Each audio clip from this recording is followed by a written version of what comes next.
दोस्तों कभी कभी क्रिकेट सिर्फ एक खेल नहीं रहता बल्कि वो साइकोलॉजी बन जाता है।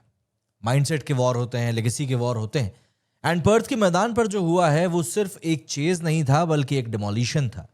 और वो डिमोलिशन किया है ट्रेविस हेड ने। वही हेड जिसने 19 नवंबर 2023 को भारतीयों को एक कड़वी याद दी थी। आज उसने पर्थ में एक ऐसी पारी खेली जिसने 123 साल पुराने रिकॉर्ड को चकनाचूर कर दिया। एक ऐसी पारी जिसने इंग्लैंड की बेसबॉल की सारी हवा निकाल के रख दी। एक ऐसी पारी जिसने एशेज 2025 का पूरा नैरेटिव ही अपसेट कर दिया है। जस्ट इमेजिन, एशेज का पहला टेस्ट मैच आप खेल रहे हो। इतिहास कहता है कि यह सीरीज 5 दिन चलती है, लेकिन पर्थ में क्या हुआ? 2 दिनों के अंदर यह गेम खत्म हो गया। एंड ध्यान रखिएगा, यह कोई T20 नहीं था, यह कोई ODI भी नहीं था, यह टेस्ट मैच था, असली क्रिकेट। लेकिन इंग्लैंड की हालत ऐसी हो गई कि मानो किसी ने स्पीड पे ब्रेक लगा दिया हो। पहली पारी में 172 रन, दूसरी पारी में 164 रन, टोटल कंट्रीब्यूशन सिर्फ कोलैप्स कोलैप्स और कोलैप्स। वहीं ऑस्ट्रेलिया की बात करें तो फॉलिंग विकेट्स, कोई दिक्कत नहीं है। स्टार्क ने कहा होल्ड माय बियर, और एक ही मैच में बंदे ने 10 विकेट उड़ा मारे। लेकिन मैच का असली टर्निंग पॉइंट रहा 205 रन का चेज जो ऑस्ट्रेलिया को करना था। एंड फिर मैदान पर आया एक ऐसा आदमी जो आज इंग्लैंड को घुट्टी मारकर बोलने आया था कि मेरा नाम याद रखना। देखो दोस्तों, दुनिया में 2 तरह के बल्लेबाज होते हैं। पहला होता है स्कोरबोर्ड देखने वाला, और दूसरा सिचुएशन को ठोकने वाला। एंड ट्रेविस हेड दूसरी कैटेगरी में आता है। ऑस्ट्रेलिया को जीतने के लिए चाहिए थे 205 रन। पिच ऑब्वियस सी बात है ट्रिकी थी, बाउंस अनप्रेडिक्टेबल था, और मोमेंटम इंग्लैंड के साथ में था। लेकिन हेड ने पहली ही बॉल से बता दिया कि fear is temporary, pressure is optional, records are meant to be burn. बंदे ने खुद शुरुआत से ही अटैक बोल दिया। पहले 36 बॉलों में 50, फिर सिर्फ 69 बॉलों में century. And mind you, this is the second fastest Ashes century ever, और ऑस्ट्रेलिया के लिए जॉइंट 3rd फास्टेस्ट सेंचुरी। इतना ही नहीं, ये सेंचुरी क्रिकेट इतिहास में एक तरीके से ओपनिंग बैटर की सबसे तेज टेस्ट सेंचुरी है। इसके अलावा अगर हम रिकॉर्ड की बात करें तो 1902 में गिलबर्ट जेसफ ने 76 बॉल्स में एशेज सेंचुरी मारी थी। 120 से भी ज्यादा सालों से ये रिकॉर्ड अडिग था।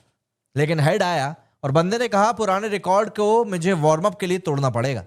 69 बॉलों में सेंचुरी ठोकी, जेसॉप का 76 बॉल का रिकॉर्ड तोड़ दिया। अब एशेज में सबसे तेज सेंचुरी है एडम गिलक्रिस्ट के नाम पे 57 बॉल्स में, एंड ट्रेविस हेड 69 बॉल्स में। जो लोग कहते थे कि बेसबॉल रिवॉल्यूशन है, उनके मुंह पे हेड ने एक ही इनिंग्स में ताला मार दिया है। इंग्लैंड पिछले 3 साल से दुनिया को लेक्चर दे रहा है कि हम फियरलेस क्रिकेट खेल रहे हैं, हम नैरेटिव बदल रहे हैं, हम अटैक से जीतना चाहते हैं। लेकिन भाई, फियरलेस क्रिकेट तब काम करता है जब आपके पास में स्किल सेट भी वैसा ही हो, एंड शॉट खेलते समय दिमाग भी हो। क्योंकि बेसबॉल का मूल पता है क्या है? Attack blindly, hope magically. लेकिन पर्थ में क्या हुआ? बेसबॉल बक्किल हो गया। क्यों? क्योंकि जहां पर इंग्लैंड ने प्रेशर में कोलैप्स किया, वहीं पर ट्रेविस हेड ने प्रेशर को ही अपना सबसे बड़ा वेपन बना लिया। बेसबॉल का असली बाप कौन निकला यहां पर? Head ball. दोस्तों, हेड ने क्या किया? क्योंकि पिच बहुत ट्रिकी थी, हर कोई यही बोल रहा था, मतलब पहले दिन ही 19 विकेट गिर गए थे। अब आपको क्या ही बताऊं मैं। तो ऐसे में हेड ने इस पिच पर कैसे खेला? दरअसल बंदा पिच पर नहीं, कैरेक्टर पर डिपेंड करता है। आर्चर 150 से ज्यादा, वुड 147, कार्स की स्विंग, लेकिन हेड वहां पर ऐसे खेल रहा था जैसे किसी नेट सेशन में प्रैक्टिस कर रहा हो। ये डिफरेंस है वाइट बॉल से आए हुए फियरलेस माइंडसेट का। एंड सबसे बड़ी बात, उसने अपनी पारी को चांस पर छोड़ा ही नहीं। उसने पारी को डिजाइन किया। पहली 14 बॉलों में सिर्फ 3 रन आए, ये पेशेंस था। अगली 55 बॉलों पर 97 रन आए, ये टोटल डिस्ट्रक्शन था। इसी को बोलते हैं कैलकुलेटेड वायलेंस। अगर हम बात करें इंग्लैंड के साइकोलॉजिकल मेल्टडाउन की, तो भारत में ये लोग खूब घूमते हैं। यहाँ आकर जब इनसे बॉलिंग करते नहीं बनती तो बोलते हैं बैड पिच है, टेस्ट क्रिकेट खराब हो रहा है, इंडिया चीट कर रहा है। लेकिन पर्थ में 2 दिनों में 40 विकेट गिर गए। 40 तो नहीं गिरे, 31 विकेट गिर गए, 32 विकेट गिर गए। सब खामोशी, कोई कुछ नहीं बोल रहा, और कहा जा रहा है ब्यूटीफुल कॉन्टेस्ट। अरे हम खुद तारीफ कर रहे हैं। ये हिपोक्रेसी एशेज में एक्सपोज हुई। और फिर ट्रेविस हेड ने जो किया, उसने इंग्लैंड के मानसिक संतुलन को पूरी तरीके से बिगाड़ दिया। क्योंकि हेड की पारी ने साबित कर दिया कि पिच तुम्हें नहीं डराती है, बल्कि हम तुमको हंसाने के लिए आए, और तुम हंसोगे, हारते हारते हंसोगे। सपोर्ट सिस्टम भी था, ऐसा नहीं कि बंदा अकेले ही लड़ रहा था। जब हेड 123 पर आउट हुआ तब ऑस्ट्रेलिया को बस 13 रन चाहिए थे। लेकिन असली बात यह कि लबुशैन दूसरी तरफ 49 बॉल पे 51 रन बना चुके थे। Pure class, counter attack, rotation, intent, सब कुछ परफेक्ट। ये पार्टनरशिप करीब 117 रन की हुई, और 75 रन एक तरीके से आप मान लीजिए कुटाई में ही आ गए।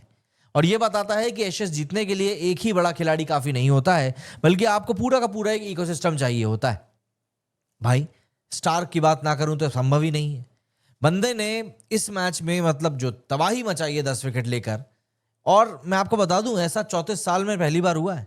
स्टार्क ने जो किया ना, पहली पारी में 7 विकेट, दूसरी में 3 विकेट, और सिर्फ विकेट्स नहीं, मील का पत्थर मोमेंटम को शिफ्ट किया, मैच डिफाइनिंग स्पेल्स डाले। ट्रेविस हेड ने मैच फिनिश किया, लेकिन फाउंडेशन तो स्टार्क ने ही सेट करी थी और इसीलिए बंदा मैन ऑफ द मैच बना। अच्छा, इंग्लैंड के कोलैप्स के बारे में ही बात करनी पड़ेगी, क्योंकि जिस तरीके का कोलैप्स इन लोगों का हुआ है, you can not ignore this fact. एक समय इंग्लैंड 99 रन की लीड पर था और बस 1 विकेट डाउन था। वहां से 76 पर 2, 76 पे 5, सिर्फ 5 डिलीवरीज के अंदर। ये कोलैप्स किसी पिच का नहीं, बल्कि ये कोलैप्स एरोगेंस का था।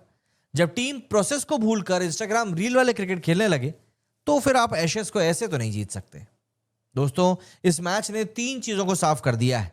पहला, बेसबॉल एक मिथ है जिसको टूटना चाहिए। आप सिर्फ अटैक से सीरीज नहीं जीत सकते। टेस्ट क्रिकेट में सबसे बड़ा हथियार होता है टेम्परामेंट। दूसरा है, ट्रेविस हेड अब ऑस्ट्रेलिया के मोस्ट क्लच टेस्ट प्लेयर बन चुके हैं।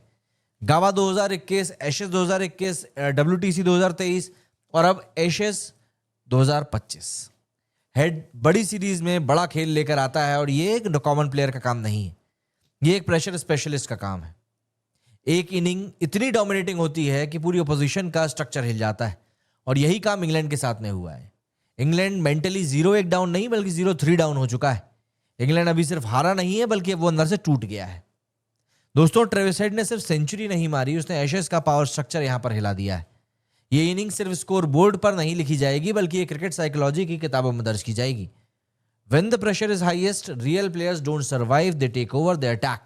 और इंग्लैंड वो बस बैठकर ये देखता रह गया कि क्या एक ऑस्ट्रेलियन कैसे उनकी बेसबॉल को बस गॉन बना सकता है। ऑस्ट्रेलिया ने सिर्फ यहाँ मैच नहीं जीता है, बल्कि उन्होंने स्टेटमेंट दिया है कि एशेज हमारा था, हमारा है, और एशेज इस बार भी हमारा ही रहने वाला है।